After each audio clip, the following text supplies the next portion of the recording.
Hi guys, this is Nikhilesh Bharadwaj.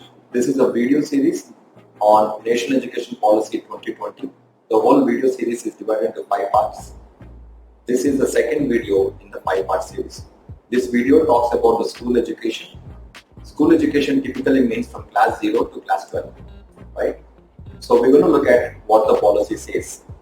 The whole school education is divided into 5 plus 3 plus 3 plus 4.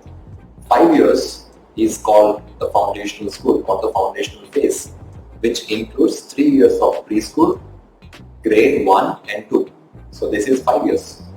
The second one is called the preparatory phase, which is grade 3, 4, 5, that is 3 years.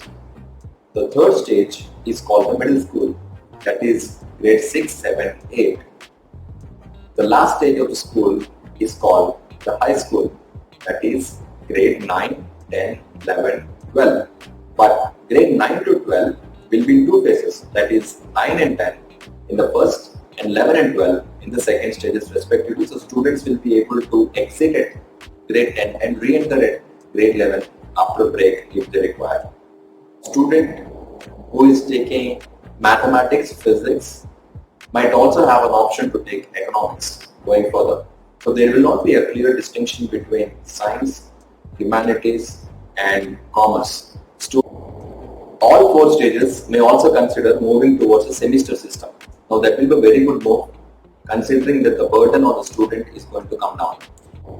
Now another big move is the medium of instruction until at least grade 5 will be home language or mother tongue or the local language.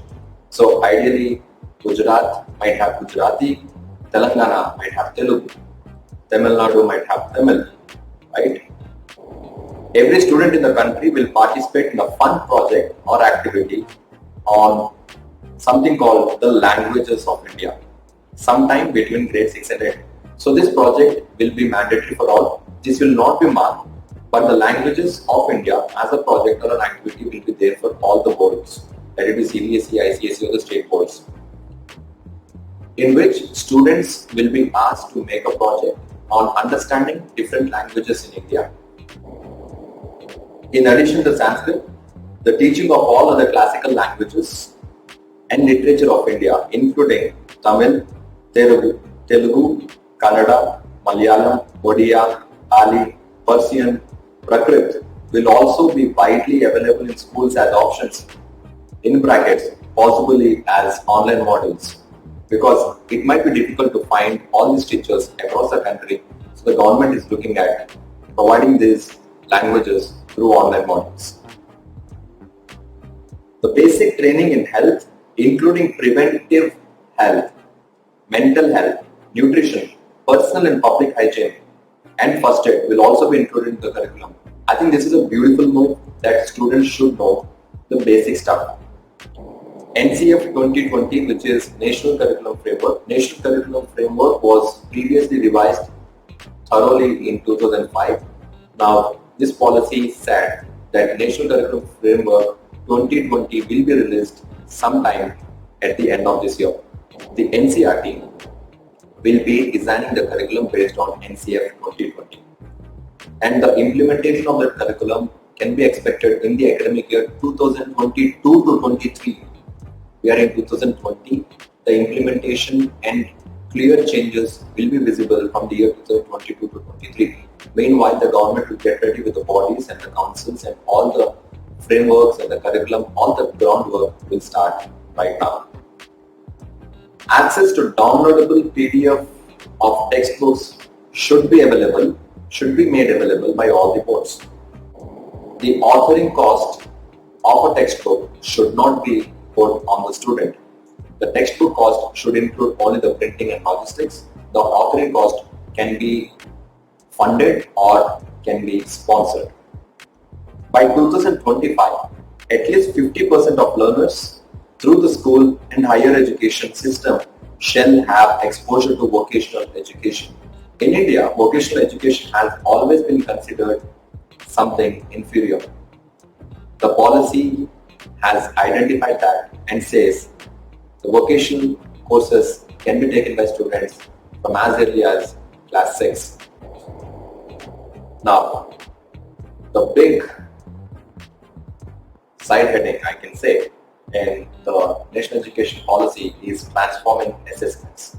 Assessments means exams. The existing system of entrance examination shall be reformed to eliminate the need for undertaking coaching for cracking these examinations. To reverse these harmful effects of the current assessment system, the board exams will be made more holistic and the board examinations will be made easy, and the board examinations and the continuous assessments will be more formative than summative. It also considers that IITs and NITs will also be considering the Olympiads, KVPYs or any other programs that students are considering, the students are taking. Now this is the approach that a lot of other universities have already, private universities in India have started, and that's a very good move. All the students will take state school examinations in class 3, 5, 8, apart from the board examinations that they take at 10 and 12. So these 3, 5, 8 are not board examinations. These are called state school examinations. So we might expect that the students will write the examinations in the school, but the marks will be forwarded to the government for them to track the success of education in our country. Now, another module in this school education is school clusters and complexes. Very rightly, this policy identifies that it is unrealistic for the schools to fulfill the demands of having a ground, having a library, having laboratories and all those things in the urban areas because of the real estate problems. Hence, the schools will be made into clusters. This cluster model is already there in the CBSE and all, but more holistically, these clusters will be asked to share their resources. One school might have a ground, another school might have a laboratory, another school might have a library. So these kind of things can be shared among those clusters. And also, the policy encourages that the clusters share teachers. The policy says that around 15% of India's upper primary schools have less than 30 students. Have less than 30 students in the whole school. So one strong move that the government is recommending, or the policy is recommending, is to rationalize the schools. Rationalizing schools does not mean closing of schools. Rationalizing schools means being able to share the resources. In one school, there might be more number of students and less number of teachers. In another school, there might be more number of teachers and less number of students. Probably these two schools can share their teachers and try to make both the schools more sustainable and helping each other. So we can expect clusters and school complexes coming in.